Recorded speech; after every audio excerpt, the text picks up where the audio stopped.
Hi, I'm Ilya Marchenko. I'm Denis Kudla. I'm Evgeny Donskoy. I'm Henry Laaksonen. I'm Peter Torebko, and you're listening to the Game to Love podcast.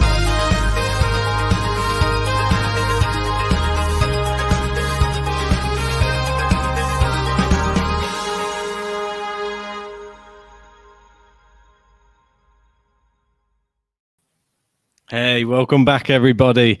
Here we are, reviewing day 3 of the French Open. And we had quite an epic one yesterday, didn't we? There was. We had a few, mate.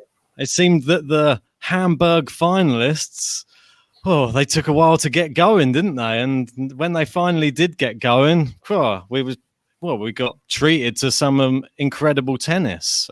Should we start with maybe Andrei Rublev?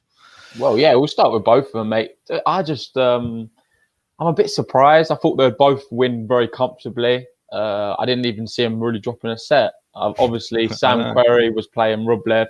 He's not been in the best of form. He's not predominantly a clay court player. Rublev has been in the form of his career. People are tipping him as like the best of the rest. And you'd expect Rublev to really walk it quite easily. But it wasn't to be. Went down 2 sets to love. And at one point in the third set, I was thinking maybe he's going to be going out. Yeah, I know. It was crazy. I was thinking maybe this could be done in 3. I wasn't even expecting a Rublev comeback at one point. I was thinking the same, but I think the signs were there a little bit in that second set. He obviously was, I believe he was 5-1 down in the second set, and he won 5 games straight and managed to get it back to 6-5. It went to the tie break. He lost tie, but positive signs that we know Rublev, what he's capable of, and he really showed it in those last 3 sets. Yeah, I know what you mean. Like when he brought it back to the tie break, you then start thinking, oh, here we go. He's come to life now. But then losing the tie break on top of it, you're thinking, what is going on? This is just a bonkers tournament so far. And for him, it's just not really good enough. I've seen after the match, he was speaking about how his body was feeling. He said he felt very tight and nervy, which I find very bizarre. Like, I'm not sure why you'd be so nervy for that, especially considering you just played a final and won a final. Surely your confidence should be sky high. I don't understand how nerves come into it. It's early. Granted, it is a Grand Slam. It's a different occasion. But even still, mate, you'd expect Rublev to do it a little bit more comfortably than what he did. It's never an easy person, is he? Like he's a Sam Querrey. I think he's one of those sort of players who you'd love to avoid in the early rounds. I think we saw, who is it he took out? He took out somebody in the early rounds in Wimbledon, I believe, last year. And it was one of the top. He was there, wasn't we? I remember, yeah. Was it Dominic? And it wasn't Dominic. Was it Dominic Thiem? Someone like that? I don't remember exactly. He took out someone. There was a good player he took out, yeah. He's very dangerous in Grand Slams, and he was showing it again. He has the powerful serve, and that was really firing in those first 2 sets. And then he was like backing it up with some amazing ground shots as well. And he can really play as well, Sam. He's not a schmuck on the court, but Rublev, the better player, came through in the end. And Querrey was very complimentary about Rublev and really wanted to embrace him at the end of that match because he could tell he really deserved that win. At one point, I was thinking this side of the draw is going to look a bit bare. Obviously, we've lost Medvedev. We're going to lose potentially Tsitsipas, potentially lose Rublev as well. It was opening up nicely for an unknown player really to take take an opportunity, or I say unknown player, someone you would not expect to be going deep into a tournament. I don't think there's many unknown players in it. But even still, I was shocked, to be fair. I mean, it was a shock, but that's what this year is giving us. All we're seeing is just shocks. The main thing is he got through it. I don't know if you want to get the scores up now. We'll go through that. Yeah, I mean, here it is. Here's I'll highlight the one which we're obviously talking about. Yeah, obviously, once that third set, I think if you asked anybody all around the world, if once he won that third set, who do you think is going to win this match? And I think everybody would have been a general consensus. Rublev would have gone on to win in 5, and that's what happened. Got the break once in each set. That's all he needed. And tidy. I wouldn't say it was. I thought it was going to be less convincing from Tsitsipas, to be honest. I was really worried about him because of his mental side. I thought Rublev just won the tournament, would have a stronger mental side.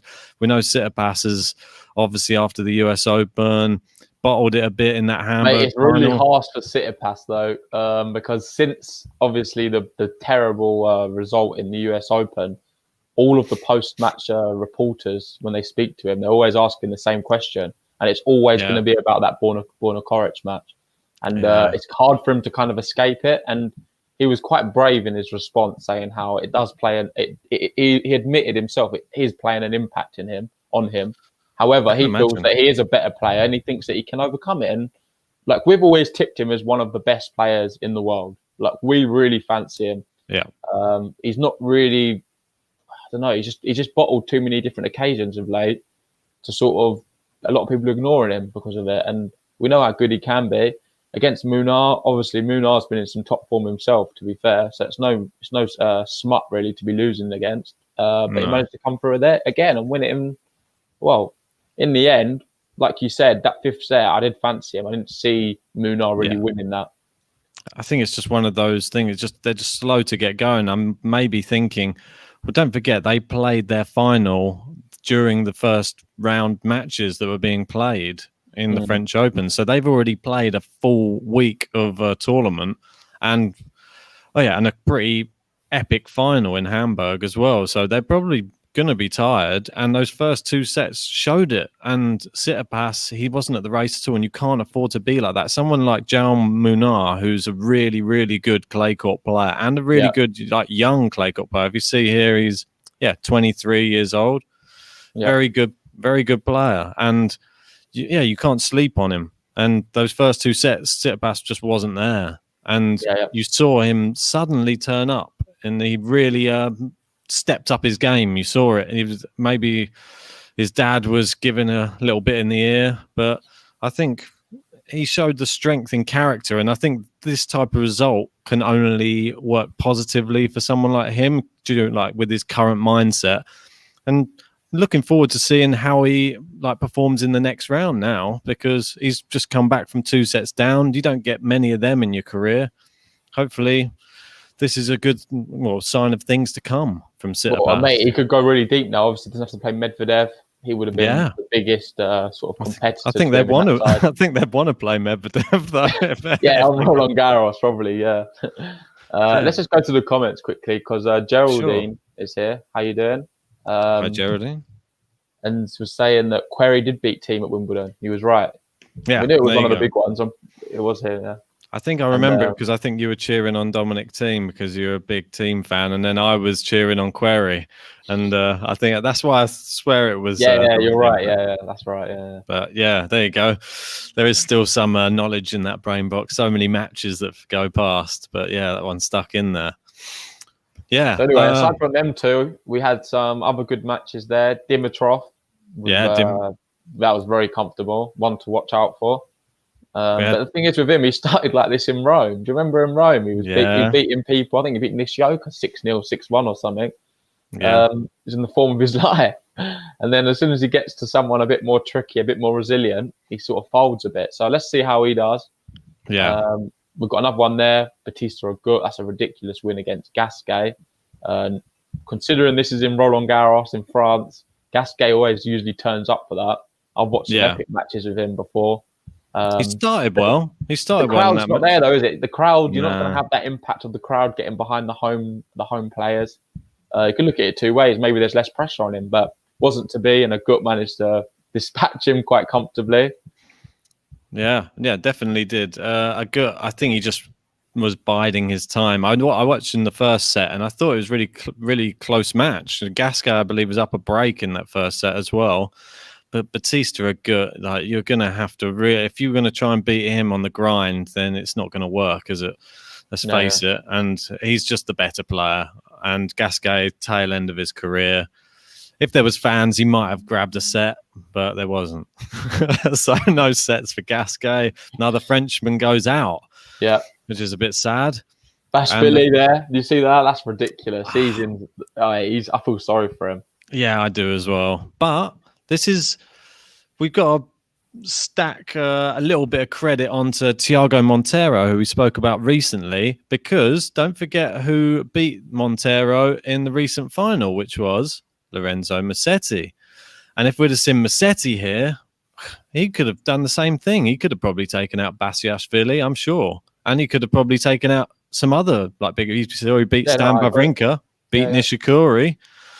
He could. Mate, I don't know when you want to get on to Stan Wawrinka, but maybe now's a good time. Obviously, he's been playing today.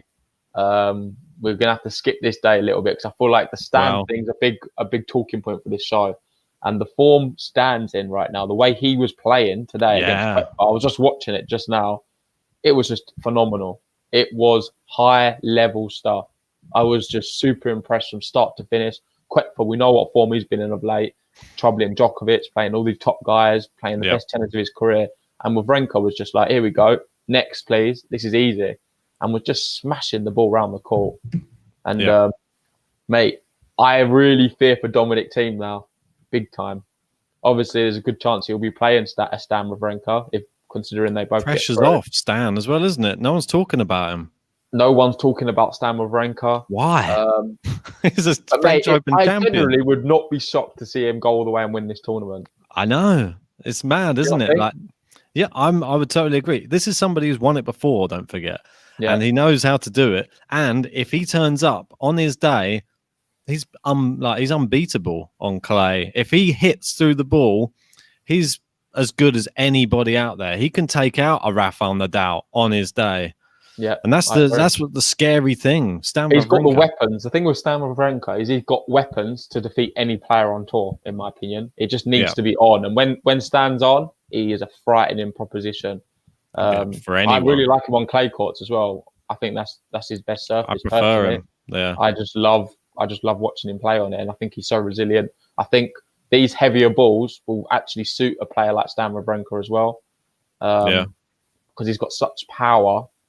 He's able to sort of still generate enough spin on the ball and power on the ball to sort of dictate the rallies and I think win a lot of points.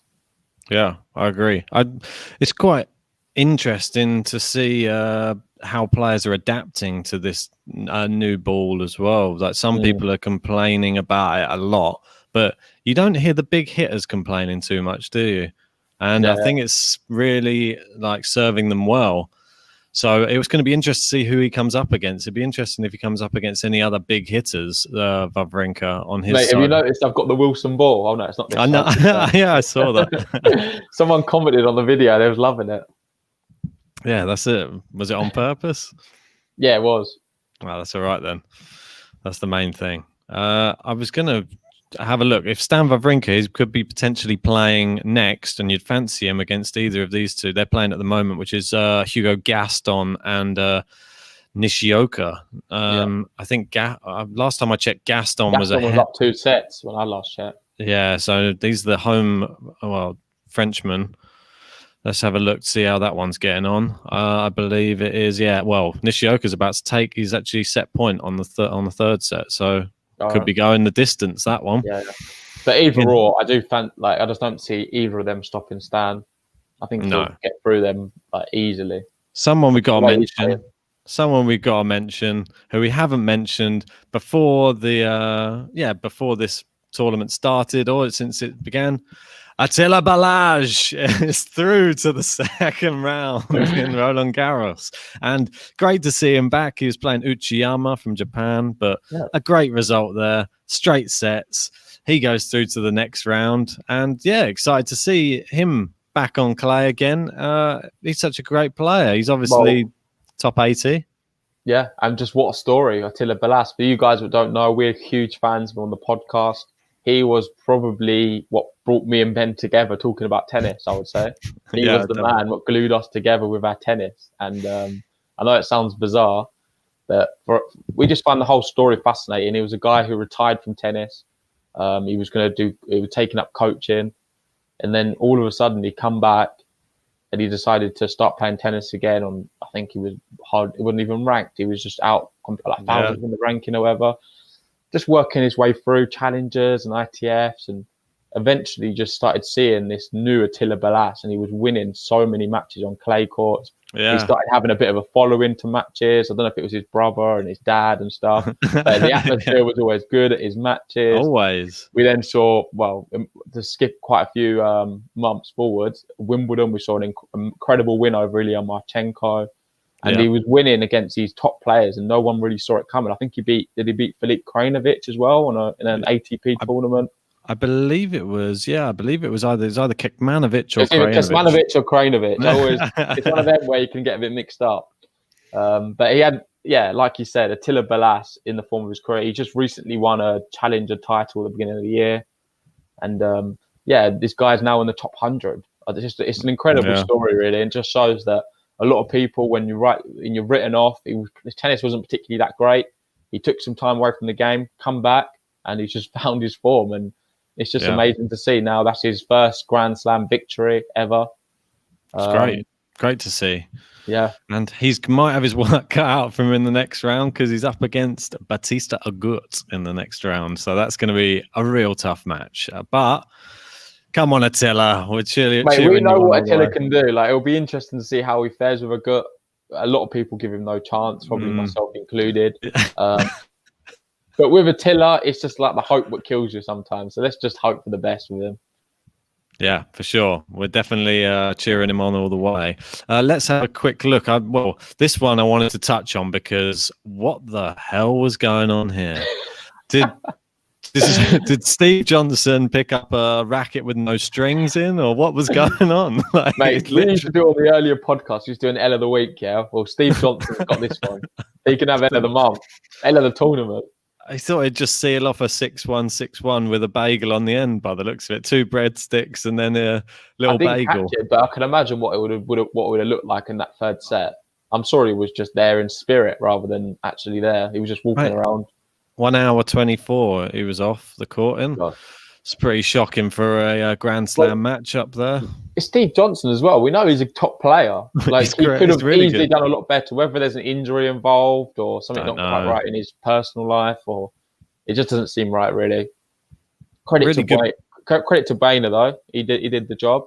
Yeah, one I was watching yesterday, and I thought, was Laszlo Djere, who I thought he would beat Kevin Anderson, but I'd never give Anderson enough credit. Anderson's such a gritty veteran and so powerful. He just blew him off the court, and I was shocked. Well, Djere didn't have any response. It kept getting rain delayed. Anderson's an experienced Grand Slam player. We've seen him at Wimbledon. He's been around for a bit now, and he's a very tough player to play against. Yeah, definitely.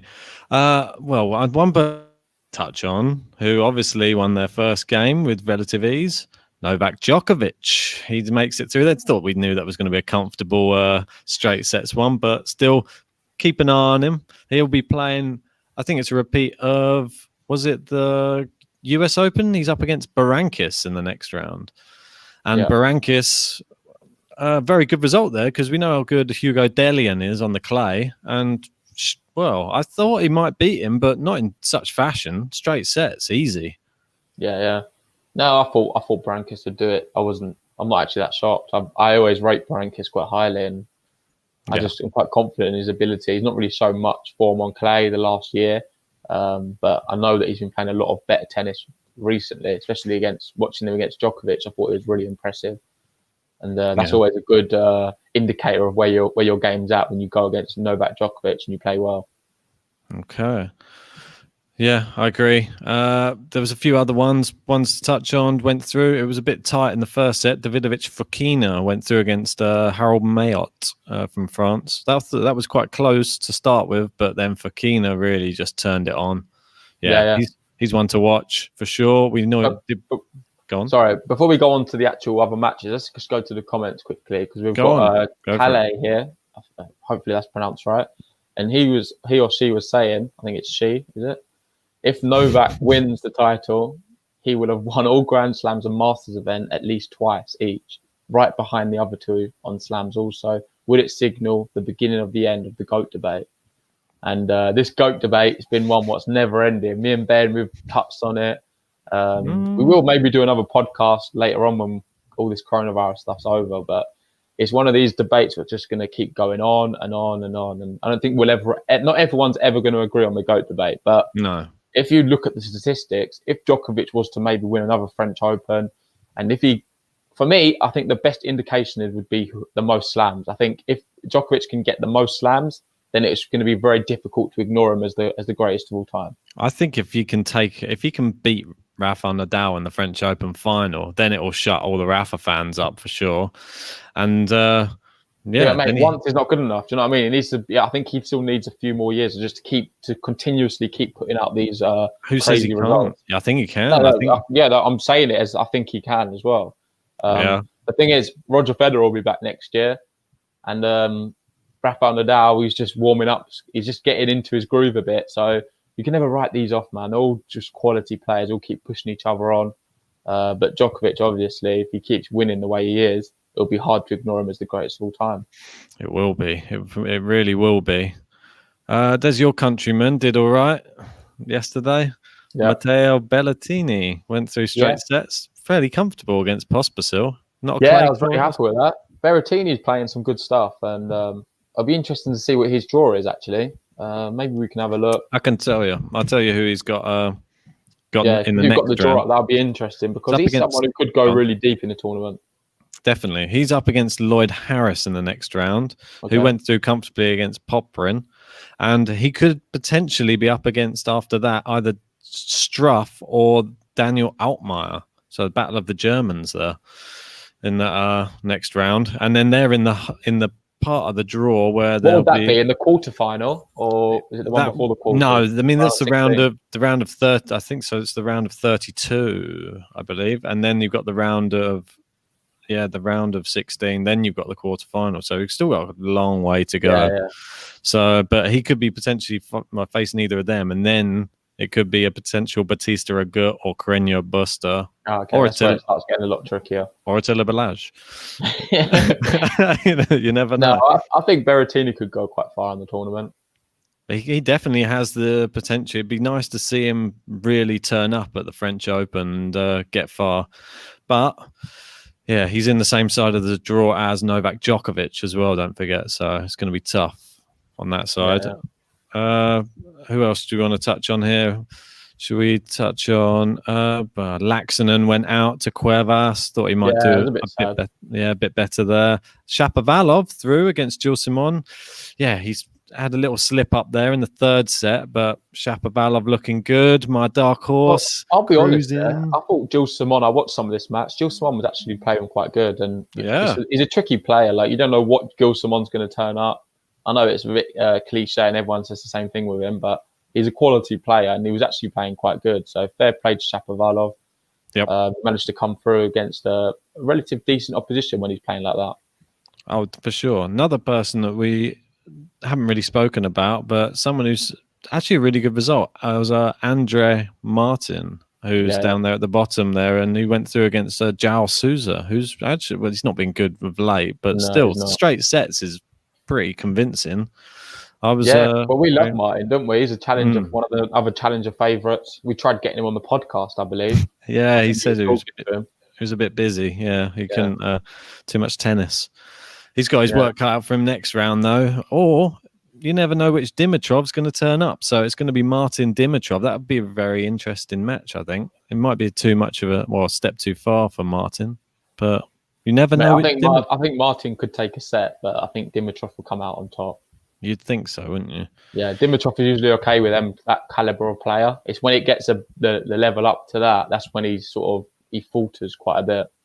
Yeah, there was quite a big match there. Another 5-setter that we missed off, which was Marcos Giron went out against Quentin Hallis. And 8-6 in the fifth. Mate, there was nothing between them two, I'll be honest. Giron won on the day, but I was watching a bit of it. It just looked like there was just very evenly contested. One did well in one set, and the next one won the other set. It was just nothing between them. And I'm sure Giron's happier because I think he was the favourite going into it. Yeah, definitely. And we got there another Serbian went through. We thought that was going to probably happen, though. Dusan Lajovic, he's been playing very well. Went through in 4 against Gianluca Mega. I think that pretty much wraps up like the men's. I mean, there's some interesting second round matches there. But do you want to touch on the women's now? Yeah, let's do the women's for this day, and then we'll go back to maybe like today's results and maybe some challenger bits. Okay. But before we do that, John was just saying here in the chat, if Rafa wins the French, there's no way Djokovic catches him in slams. What do you think about that? If he wins the French, there's no way that Djokovic can catch him in slams. I don't think that. I think he can still catch him for sure. Yeah, I know what he means though, because if it's just that one extra, isn't it, that Nadal's getting, but Djokovic isn't getting. But Djokovic could easily go win a US Open, Australian Open, and even a Wimbledon in a year. Do you know what I mean? And it's just like that's free to the one. So it's not like it's certainly not past Djokovic. You could even see Djokovic maybe win all 4 slams in a year again. I would not put it past him. So we'll see what happens. We'll see what's happening there. Is everything all right? Indeed. Yeah, everything's fine. Sorry, there was just a phone call coming through. Sorry, apologies for that. Wonderful.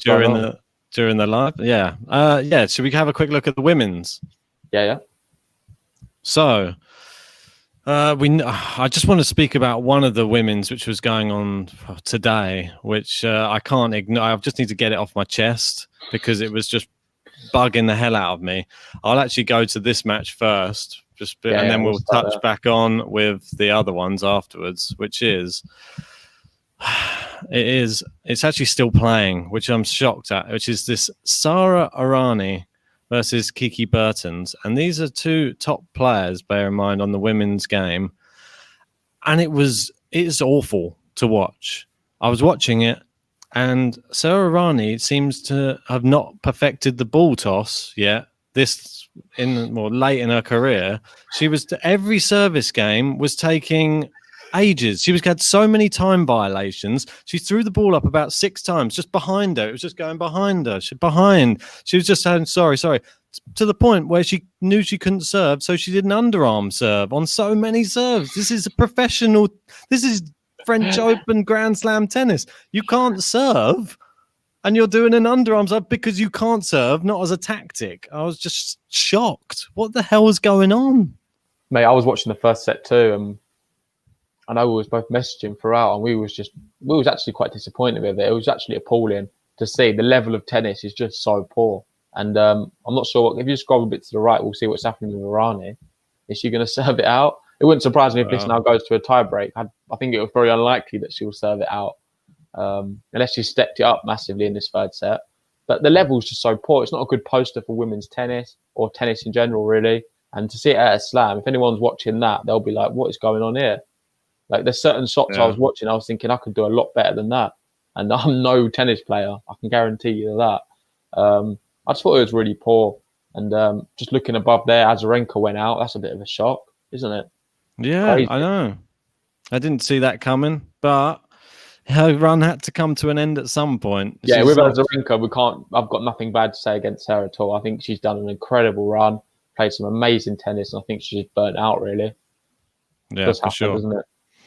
Yeah, well, she's been playing like non-stop for about nearly a month now, so it had to come to an end at some point. And yeah, it'd be interesting to see. Well, obviously, we had another withdrawal. Serena Williams withdrew from the competition. I don't know if I think it's due to injury, I believe. Yeah, it was an Achilles, I believe. And Achilles is, Piskova, is this another sign that now she's moving through the draw again and just got to buy into the next round? It's just like it's the fairy tale continues. She doesn't have to. She lost to her at the US Open. She doesn't have to face her this time.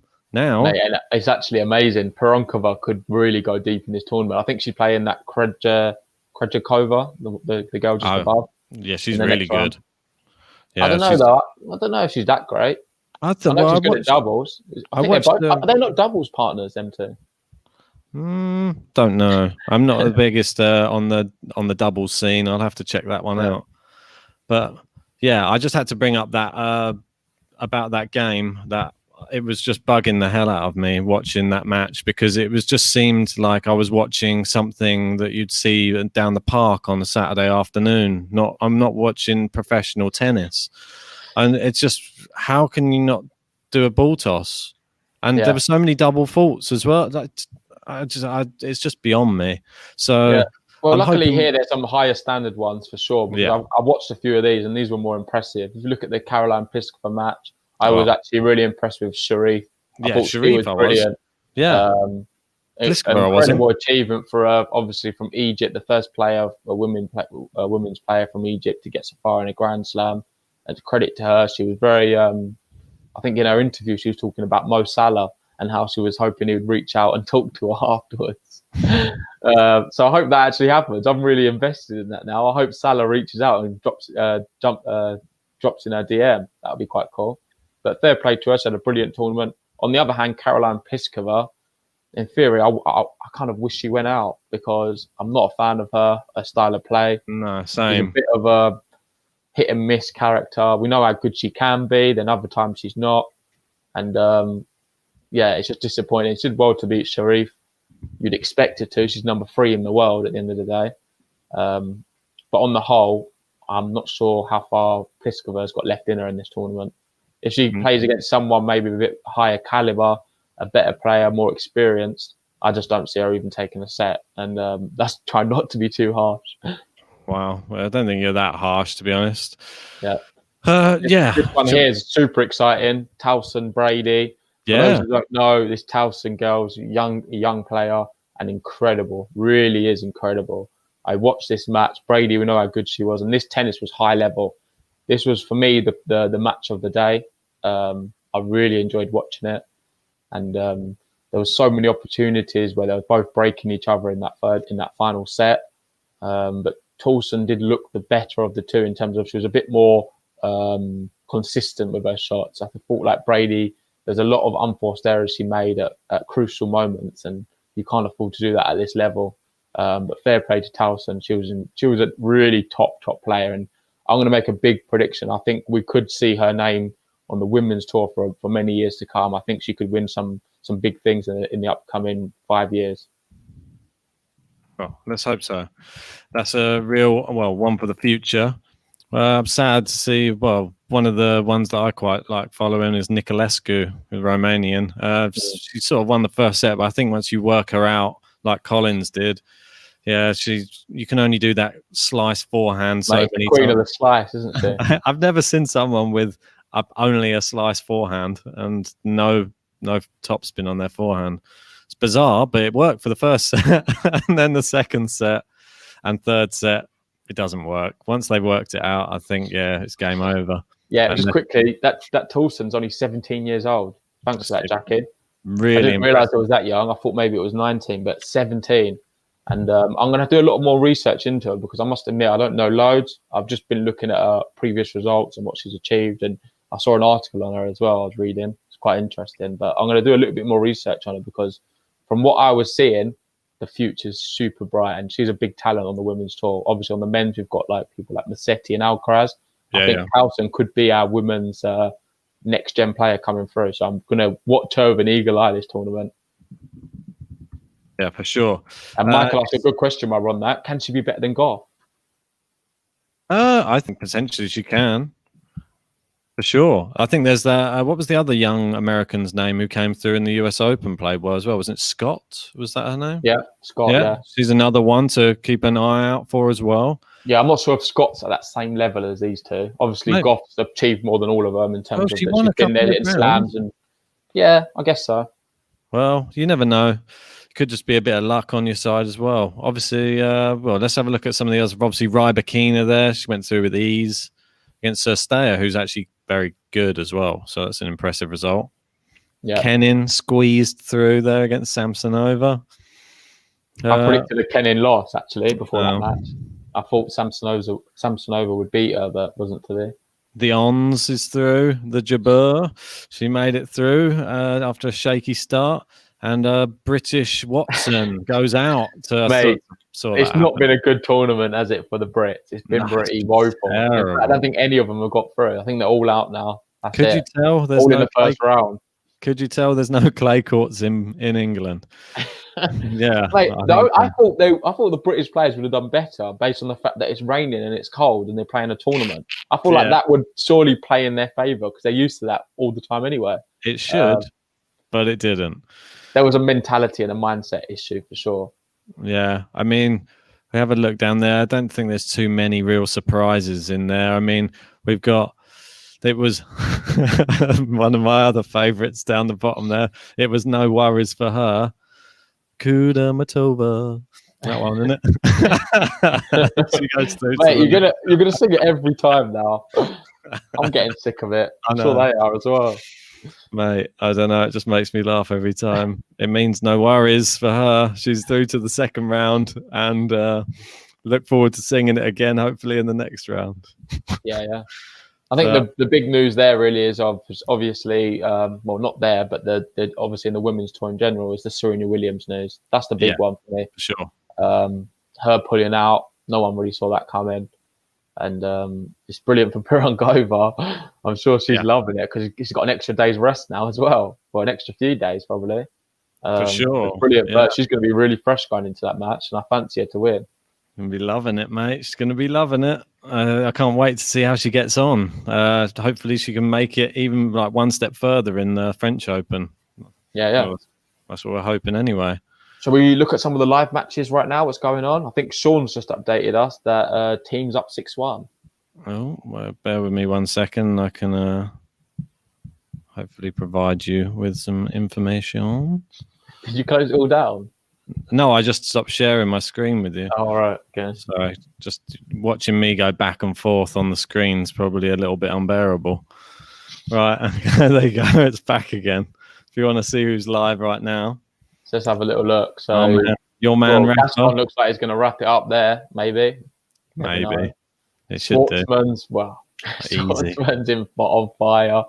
I think Gustino's taken out of him that ridiculous match he had against Mutet in the round before.